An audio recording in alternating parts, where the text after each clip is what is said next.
it is officially Fashion Month, I took a wider shot so we could at least show my pocket square. I mean, I go to the effort of finding a good matching pocket square for our fashionista every week, and the damn camera shot always cuts it off.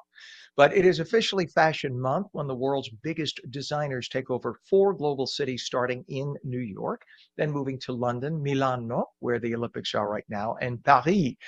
These runway shows don't just set trends for the fashion world, they help determine what we will be wearing later this year. From everyday looks to red carpet moments, Dawn Del Russo, fashion expert and founder of livetheglamour.com, that's glamour with an O-U-R, is here to break down what makes each city unique and what trends are emerging for fall of 2026 and what viewers should be paying attention to right now. Good morning to you, Dawn.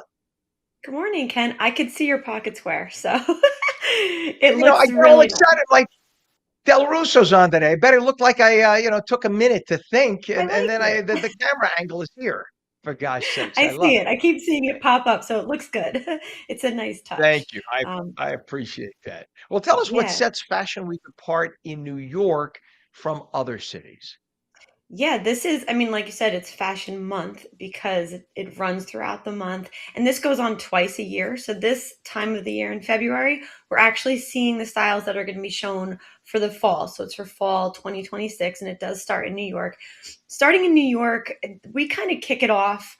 I don't want to say, we do more classic looks, think denim, think more streets that's very wearable, your classic Ralph Lauren kind of look, Michael Kors.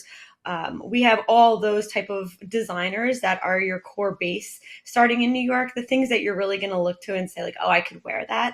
And New York is, we everyone does still look at New York as like the fashion capital.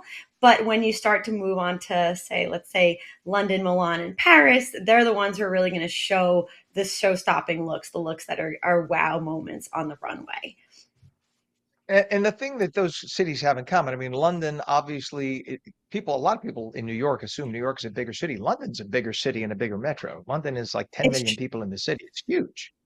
it's true. And London, honestly, they are the ones that we look to for that unique style. They are a little bit darker and they're a little bit more risky with their looks. And they are probably the most unique compared to all the cities. When you look at their runway shows, you're going to see stuff. People are going, designers get more creative. They have a Mhm. freedom there in London that's a little different than New York and the rest of the cities. So if you want to see fashion that's going to stand out, have standout moments, you want to see designers that are really emerging that you maybe don't know about, or you want to find that piece that no one's going to have, London is the city to look at. And it really is a fun one, even for the street style. I love looking at the street style there and seeing what they're wearing. I've been to the London Fashion Week a few times, and it just has a whole different vibe to it. It is like, it's like the cool kids, like they're the ones that are a little bit different than everyone else. And I know people think that about New York, but if you look at London, you can tell it's really just like they have pieces that you'll never see anywhere, and they're daring enough to do it. Very cool. And when the shows move to Milan, by the way, let me ask you this.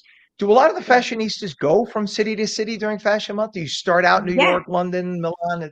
I know A where lot of somebody's people, going to and influencers got really in the mix over the last like 10, 15 years, and you see them, you could follow them across across all four. I've never done all four in a row. I've done them individually, but I've never done it where I took a whole month. It's a lot to take a whole month and go and see all the fashion shows, especially if you're a buyer, like if you're a buyer for a big department store like a Bloomingdale's or a Harold's in London. If you're a buyer for that, you're going to be going to all of the shows. I did do Milan, and I have to say, I mean, I'm Italian, so Milan is that's just my favorite.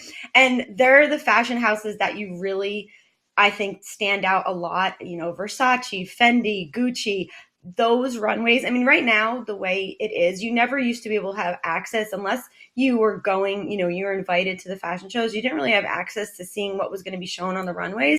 Now with social media, they do them pretty much live. If you're on Instagram, they're going to do a live. If you go on some of their actual sites, they do the shows live. So you can watch them from the comfort of your home and really feel like an insider going to the shows. But I love I mean, I guess I'm biased because I do love Milan, but going to that during Fashion Week, going to Milan during Fashion Week, it's just a, completely different energy and something that I'm so happy that I've gotten to experience because it really, you see the fashion people come out.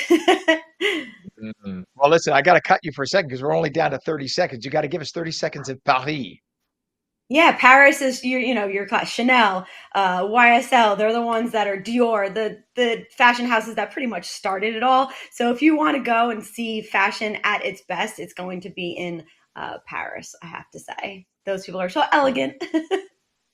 Well, we love it. And people can check you out at your website. Tell everybody your website again. Yes, livetheglamour.com, and I will have a recap of all the shows on there too, so you get to see them there. I love it. All right. You are fashionista, the lady I look to for my fashion tips, expert and founder of livetheglamour.com. That's glamour with an O-U-R. All right, Dawn Del Russo. We always love having you on. Thank you for coming on this morning. I'm going to go pick up more pocket squares. Yes, thank you. Enjoy Fashion Month.